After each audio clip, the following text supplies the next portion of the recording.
Hello, everyone. In today's video, we're going to answer the question, how can you afford to travel so much? We get this question all the time. When we're out traveling, different travelers, we ask each other, well, how long are you here? How long are you staying in this particular location? And when we say several weeks, people give us that funny look like, how can you afford to do that? So in today's video, I want to talk about how we can afford to travel this much. And this is part of the reason why I kind of started really getting into doing more videos for YouTube instead of just my family and friends, because I had so many people who had questions about it and they said, oh, you should do a YouTube channel and talk about this and share your experiences. And so today's video, I am going to be doing that and tell you how we can afford to travel so much. So stay tuned. Hello and welcome. I am Trinice West, and this is my husband, Kevin. We recently retired, and our channel is all about our retirement journey, our travels across the U.S. and throughout the world. Join us on our adventures.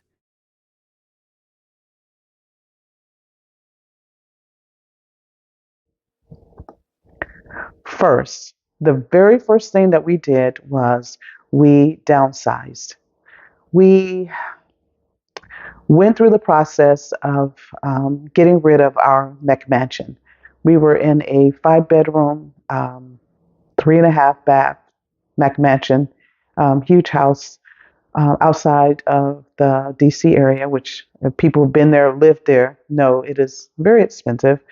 And we downsized from that house.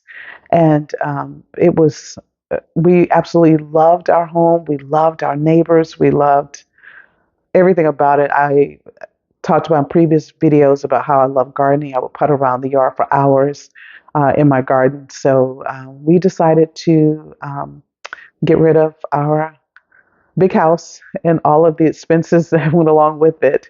It's so funny when you first move in, you're so excited and you're just glad to be there. Oh, I can afford to live here. And you start off small, but as time goes along, you start supersizing your life to, we had lawn care coming in. We had, because it got to be so much. And then with our commute and our work schedules and the massive amounts of responsibilities that we both had with our careers, we just didn't have time. So we had landscaping people come in. We had people to treat our lawns. We had a housekeeper coming in. I mean, just is on and on and on. And so once you kind of step away from that lifestyle and from a home that size, you realize how expensive it is. So we sold our house and we downsized to a 2 bedroom condo in a less expensive city just nearby, so a few hours away. Now, some retirement travelers, people who retire and travel, some people travel full time, and so they get rid of their main home and they just travel full time. They don't have a place to stay. And we decided we wanted a home base because we were planning ahead. I'm a planner, and one of my things I say all the time is plan for the future, but enjoy the present just in case you don't make it. So we were planning for the time when we couldn't travel and we would need to be in a place where we would have some roots. And so we decided to purchase this 2 bedroom condo. It's perfect size. We have our own bedroom, and then we have a bedroom for guests or our kids or family if they decide to come and visit. So we wanted to have a base. So that's why we purchased the condo. So definitely less expensive. So we cut our costs drastically. I just looked at our budget right before I did this video, and we literally cut our expenses in half. So now I know what you're probably thinking. Yeah, but your income, how much are you making? Well, that was cut in half too. However, the big difference is our new lifestyle is not as expensive, even with all the traveling. We don't have to spend money on a gas guzzling commute. The amount of money we spent just on gasoline was incredible. Work clothes, lunches, different events, different things that you have to go to, meetings, and schlepping across the DMV, the metro area. All that we don't have to do into that anymore. We don't have the expensive meals that we used to have to kind of treat ourselves for a long, hard week at work. We don't have the expensive vacations. I know it sounds funny, we're like we're on vacation, but we don't have the really expensive ones because as a teacher, I can only travel during peak season. So that cost us went down drastically. We went from 3 cars to 1 car. So it's less maintenance, less fees and taxes and all of that involved with just having 1 car. Our utility bills, it's about a quarter of what we spent with the huge house that we had. I remember our sprinkler system that we had in our home. One summer, it was $300 for 1 month. So we got rid of all of that. Also, property taxes. We were spending thousands of dollars in property taxes to stay there. And another big one was our kids are no longer living with us. So we went from 4 adults, 4 people, to only having to pay for 2 people. So that indeed makes a huge difference.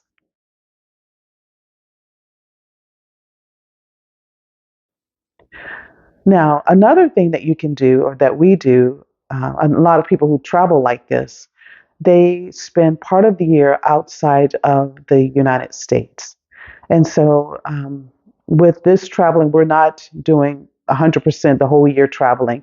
We're spending probably about, our goal is to spend about 75% traveling and about 25% here in our condo. So, I would say, yeah, about 4 months out of the year, we plan on being back here in the condo, but the rest of the time we're planning on traveling.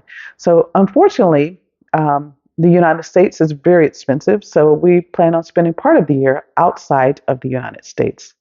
It is cheaper to live in another country where they have a better quality of life, better health care for less money. Um, we have family members and friends say, "Oh, why don't you just travel in America?" And the answer is it's expensive. So I could spend a whole month in another country for the same price as 1 week in America. So we will be traveling more outside of the country than spending time in the US. Now, we will be spending some time in the U.S., but we can travel more if we spend part of the year traveling outside of the U.S. So that's what a lot of expats who've left the country, they'll stay, most of the time outside the country, but we're plan on traveling part of the year outside of the country, and that really does help with your expenses. It's a lot less expensive.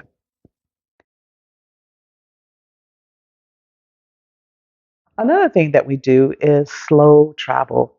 If you move slowly, you can save on housing and transportation costs. So, for instance, like with Airbnb, we do use a lot of Airbnb. You can get a weekly discount if you stay for 7 nights.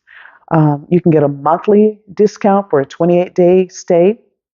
Sometimes the discounts can be 25 to 30%. Some places I've seen it 50%. It's not as much so now because of the everyone's traveling, but you can get discounts, and it makes a huge difference in what you're spending. Also, you don't have to pay as much to travel between destinations if you are slow traveling and stand for a few weeks.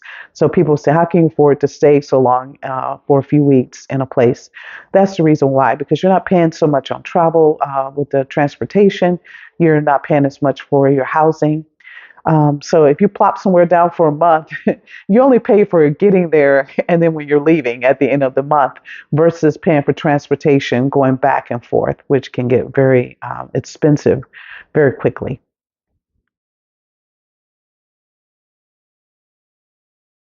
So another thing that we do is we balance high cost destinations with low cost destinations. So we will spend some time in countries that are expensive and then balance it with spending time in countries that are more affordable. So, for example, we might spend 2 months in Europe and then 4 months in Asia. And so it balances out where one is more expensive, but because you're spending more there, you're also saving more with the other country. Another way that, well, we can save money is by traveling to places that are close to family and friends. So we can spend the night with them and not have to pay for the hotel costs. They get a chance to see us, and vice versa if you guys want to come see us. Those are watching our video. So we could stay with them to save on housing expenses, and then we could take a day trip to nearby places in the United States. So we'll be doing some of that and sharing some of those videos with you guys as well because we really want to see a lot of places here in our country. America is so beautiful. It's a wonderful place to live. We're so blessed to have so many amazing places here in America, and we want to see them as well. But we're going to try to see them for inexpensively as possible. So that's another way to save, is staying with family and friends.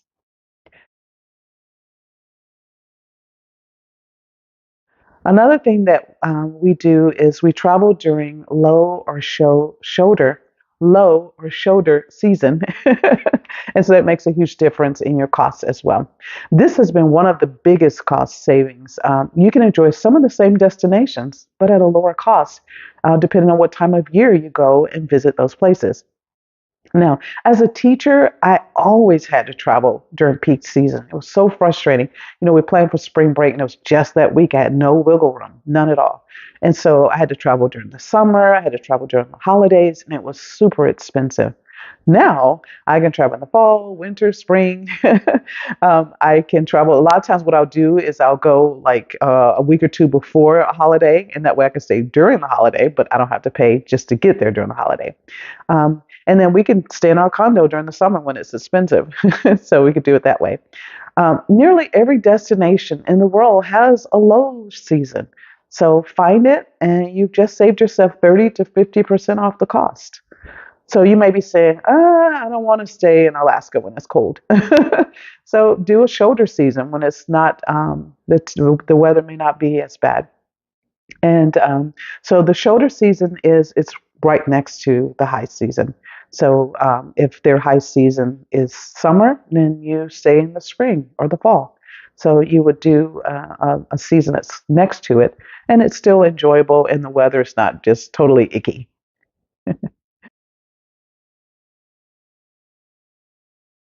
So, as far as transportation, we use travel hacking.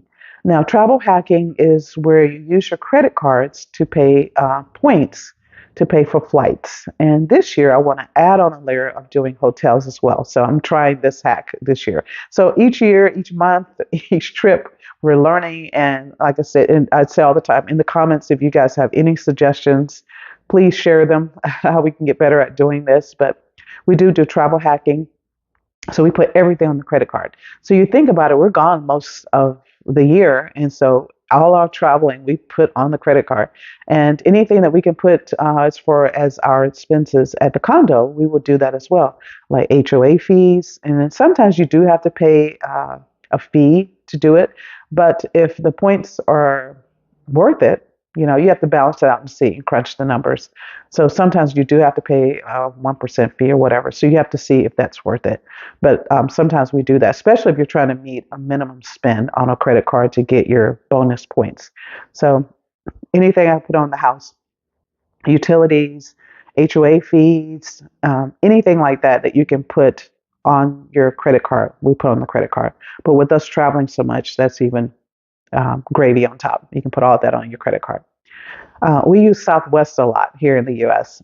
It's like one of the best budget airlines. I really don't do Spirit. Some of the other ones, because of all the additional fees. I mean, with Southwest, there's no fees for luggage. I mean, that's fantastic. And then they always have a sale going on. So I try to buy things on sale all the time. And I will do a video about Southwest, but I'm committed to I'm committed to doing one video a week, and there's so much content and things I want to put out. So I will get there with the Southwest.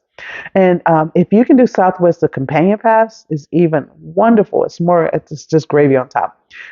We don't have companion pass this year.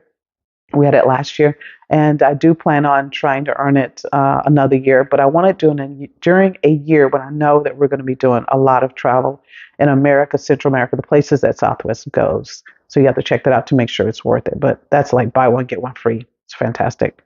Another thing we do for transportation is we use a lot of buses and trains that will take you to different cities within a country. So that helps a lot because I know we use the audio bus in Mexico a lot. We've done it. We did it in Dominican. It was a little bit more trickier. Their system wasn't as nice, but the Mexico system is fantastic, and their buses are like luxury buses. Very nice buses. And we use that. So it is a huge money saver. So instead of spending $200 for a flight to go somewhere, you can get on a bus for 30 bucks. Can't beat it. Sometimes 15, it depends on where you're going. The biggest cost though is your time. But we're retired, so we have the time to do it. So that's huge savings for us.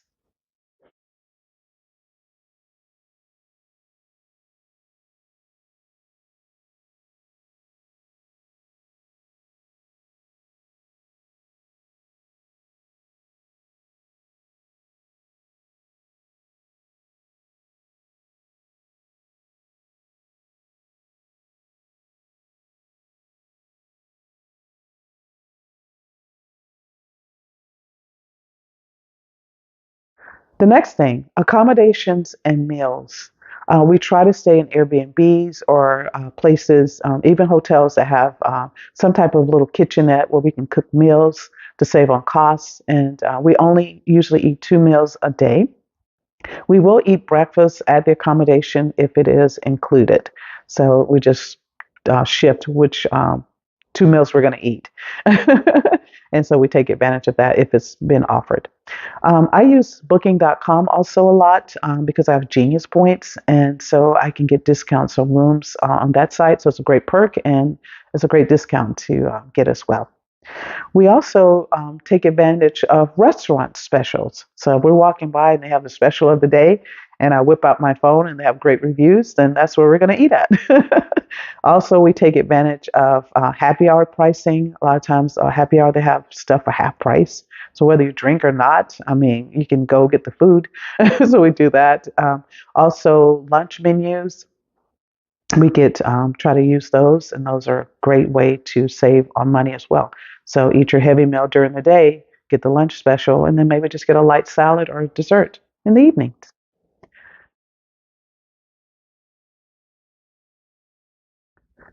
Our travel rules: plan as early as possible to save on costs.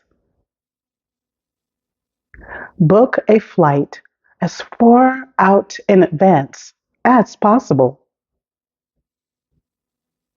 Book accommodations in advance to get a great selection. Get accommodations that are within walking distance of the city center or the tourist area that you're going to be visiting.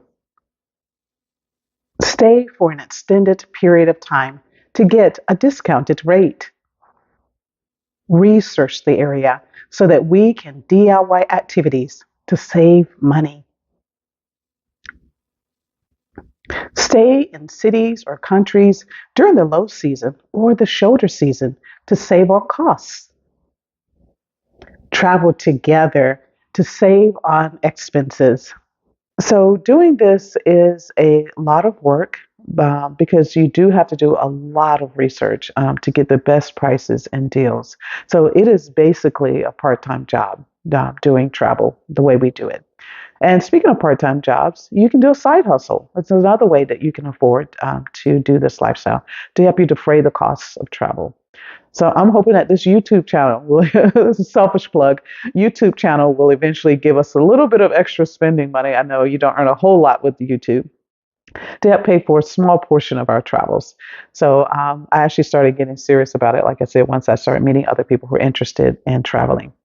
So this is how we can afford to travel so much. You know, we do travel hacking. We go during certain periods of the year, and we stay longer. So thanks so much for watching our video today. Please like, subscribe, and share. And we look forward to seeing you in our next video. Take care and safe travels, everyone.